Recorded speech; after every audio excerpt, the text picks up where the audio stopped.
Dzień dobry. Na 2020 rok zapowiadana jest kontynuacja słynnego filmu Top Gun z 1986 roku.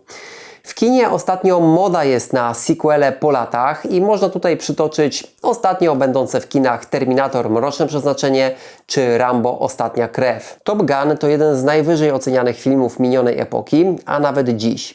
W internecie możemy przeczytać, jak wielu widzom podobał się obraz reżysera Tony'ego Scotta.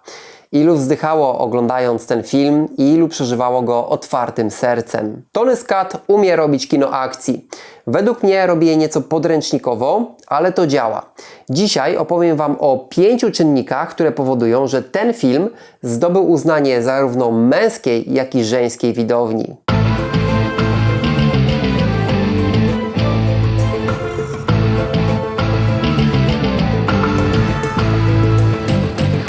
Po pierwsze, muzyka.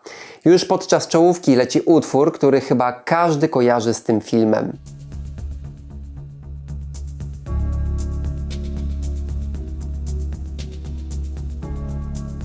Takich utworów w filmie jest więcej. Są umieszczone w różnych momentach. Czasem są dłuższe, a czasem słyszymy tylko jakiś motyw przewodni.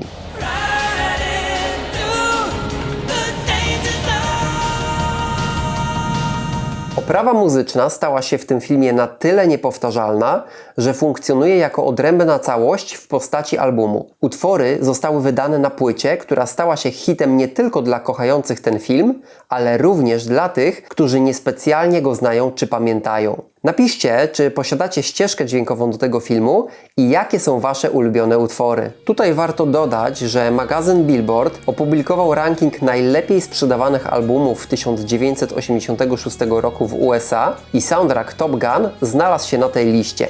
No i nie zapominajmy o przyznanym Oscarze w 1986 roku twórcą utworu Take My Breath Away zespołu Berlin. Piosenkę chyba każdy kojarzy z filmem Top Gun.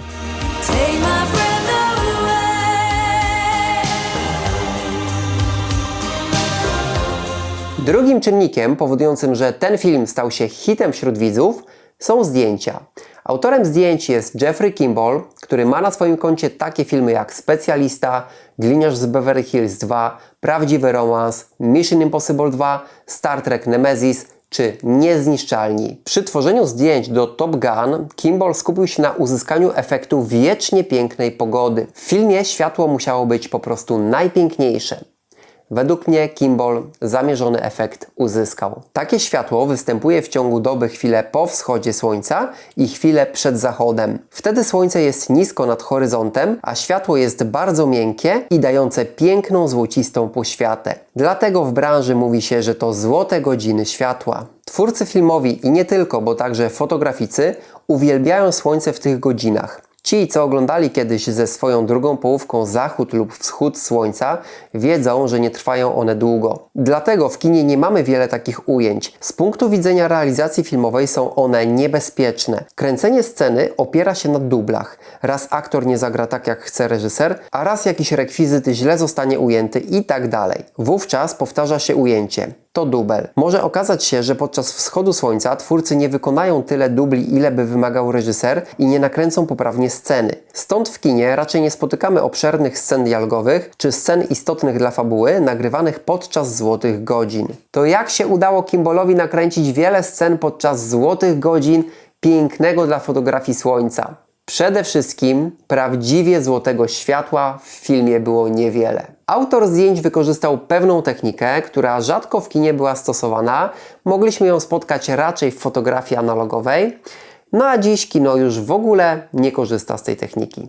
To zdjęcia z wykorzystaniem filtra połówkowego. Filtr jest kawałkiem szkła z określonymi właściwościami. Umieszczony jest przed obiektywem kamery. Dzięki temu światło wpadające na soczewki obiektywu przechodzi najpierw przez filtr i na matrycy kamery rysuje się obraz przefiltrowany, czyli z określonymi już efektami wynikającymi z właściwości filtru. Każdy filtr może w określony sposób wpłynąć na rejestrowany obraz. Czym jest zatem filtr połówkowy? To filtr, który swoje właściwości reprezentuje reprezentuje tylko na połowie szkła. Druga połowa jest czysta, pozbawiona określonych zniekształceń. Dzięki temu część rejestrowanego obrazu jest bez efektu, a część z danym efektem. I teraz zobaczcie, jak to wygląda na zdjęciach Top Gun. Czołówka filmu. Zdjęcia ukazujące odrzutowce przy pięknym, ciepłym i miękkim świetle słonecznym. Ale czy na pewno? Widzicie tę linię dzielącą kadr na pół? Górna część kadru wyraźnie wchodzi w pomarańcz, dolna zaś nie. To efekt zastosowania filtru połówkowego i imitacja złotej godziny. Podobnie tutaj.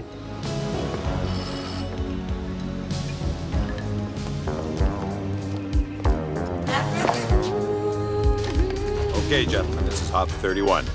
2 weeks to graduation. Top Gun trophy still up for grabs. Nawet w tym ujęciu ukazującym wodę mamy zastosowany filtr połówkowy.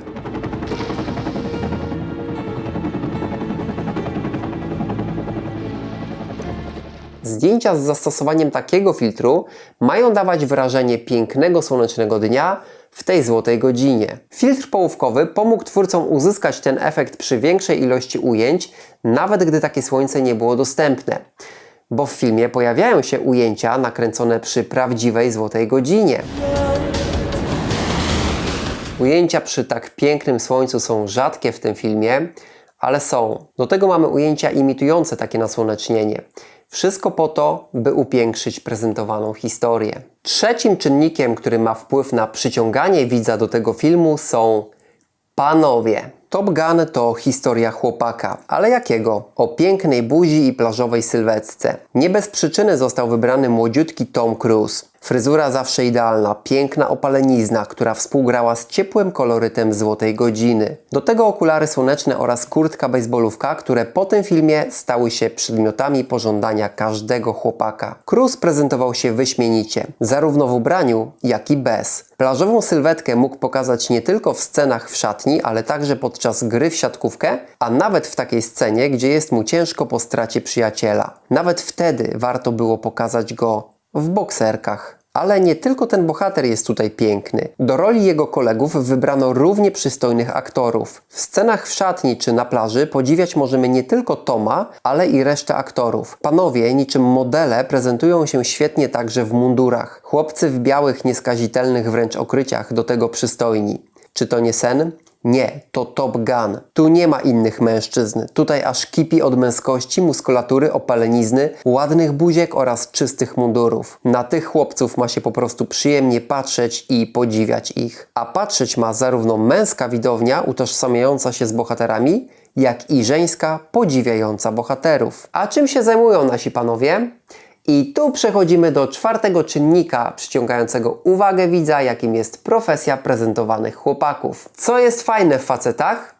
To, czym się zajmują i to, że są w tym dobrzy. Nasi panowie są w najbardziej elitarnej szkole pilotów nazywanej Top Gun. Przede wszystkim lubią to, co robią oraz robią to niezwykle dobrze. Maszyny, jakie obsługują, to nie zabawki, a prawdziwe powietrzne bestie. I oni je ujarzmiają. Panowie mają wiele uciechy z pilotażu potężnych maszyn, aż chce się powiedzieć, że dla nich to zabawki dla dużych chłopców, ale w pozytywnym aspekcie.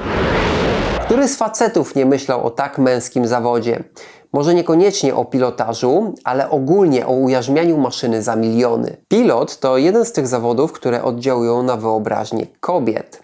Nie może być zatem mowy o brudnych maszynach. Myśliwce są pokazane bardzo elegancko. To nie są brzydkie maszyny, nie ma tutaj ujęć mechaników, otwartych silników, smarów. Samoloty prezentowane są jako piękne maszyny, sprawne, silne i niebezpieczne, ale do ujarzmienia przez odpowiednich pilotów. Ujęcia myśliwców w powietrzu to majstersztyk, który nawet dziś robi wrażenie. Wykonane były bez efektów komputerowych, więc autor zdjęć musiał się bardzo wykazać. W filmie mamy ujęcia nie tylko z jednym samolotem w powietrzu. Jest mnóstwo ujęć, w których myśliwce są dwa. I to jeszcze w bardzo ciekawych konfiguracjach. Często nachodzą na siebie. A nawet 4. Czy więcej. To nie są łatwe ujęcia. Łatwe byłyby, gdyby nakręcić je z jednym samolotem i zestawić z podobnymi ujęciami. Tego tutaj nie mamy. Maszyny wyglądają imponująco. Przyciągają oko ich akrobacje, a także ich interakcja z przyrodą. Mamy wiele ujęć z kabiny pilota, a także na kabinę pilota, co podkreśla również fakt, że to męski zawód. Pilotami są tylko mężczyźni. Kobiety mogą jedynie nauczać, jak robi to bohaterka, obiekt pożądania głównego bohatera. Jak widać, zadbano, by ta profesja była pociągająca dla męskiej widowni, ale i budziła respekt u damskiej. Bo jaki facet nie zaciekawi się tym, co robią tacy piloci i jaka kobieta nie będzie wzdychać do faceta z prawdziwie męskim zawodem? No i przechodzimy do ostatniego, 5. czynnika, który powoduje, że Top Gun przyciąga widzów. Historia miłosna. Ale chwileczkę. Nie taka, jaką znacie z większości filmów. To nietypowa historia miłosna. Gdyby była typowa, rodem z komedii romantycznych, przyciągałaby jedynie żeńską widownię. Tutaj historia jest pociągająca również, a może przede wszystkim dla mężczyzn. Który z facetów nie kochał się w swojej nauczycielce? Pod warunkiem, że była ładna. Tylko co z tego, jak to jedynie chłopieńce marzenia pozostające w sferze miłości platonicznej? No właśnie. A w tym filmie mamy spełnienie takiego romansu. Nasz bohater potrafi podrywać dziewczyny, jest śmiały, zakłada się z kolegą, że zdobędzie jedną z piękności lokalu, w którym się bawią. I udaje mu się. Nazajutrz okazuje się, że owa dziewczyna jest nauczycielem w szkole Top Gun, w której uczy się nasz bohater. Tak, ona jest jego nauczycielką. A kim jest on? Tym, który wyrwał tę piękną nauczycielkę. Tutaj zaznaczę jedną rzecz. Marzenie młodych chłopaków to nie do końca marzenie o zdobyciu nauczycielki. To marzenie o tym, aby to ona go kusiła, ona za nim biegała. A oni biedni muszą wejść w tę grę. Tak też jest w filmie. Nasz bohater zarzucił haczyk, a potem nie chciał rozwijać romansu. Nasza bohaterka zaczęła za nim biegać. Starała się zdobyć jego uwagę, w końcu zakochała się całkowicie. W filmie to ona mówi o zakochaniu, nasz bohater nie. Co oczywiście nie znaczy, że on nie kocha, ale w tej historii chodzi o to, żeby to kobieta prowokowała. Kiedy inni marzyli o pięknych nauczycielkach, to nasz bohater to miał. I chyba to jest najbardziej pociągające dla męskiej widowni. A żeńska widownia będzie śledzić losy tych dwojga, bo są piękni i mają się ku sobie. Oto historia miłosna, która zadowoli nie tylko kobiety, ale i mężczyzn. Te 5 cech filmu Top Gun uważam za najistotniejsze, które powodują przyciąganie widowni. Nie tylko męskiej widowni, chociaż niektóre z tych cech świadczą o tym, że Top Gun to naprawdę męskie kino. Ale pamiętajmy, że dziewczyny też lubią popatrzeć sobie na pięknych mężczyzn w mundurach, czy nieco skomplikowaną historię miłosną. I to wszystko zostało pokazane w blasku pięknego słońca i przy pięknej muzyce. Film stał się hitem, a niedługo w kinie będziemy mieli kontynuację po latach, czyli Top Gun Maverick, w którym znowu wystąpi Tom Cruise. Ja z Wami się już żegnam, no i do zobaczenia w następnym odcinku.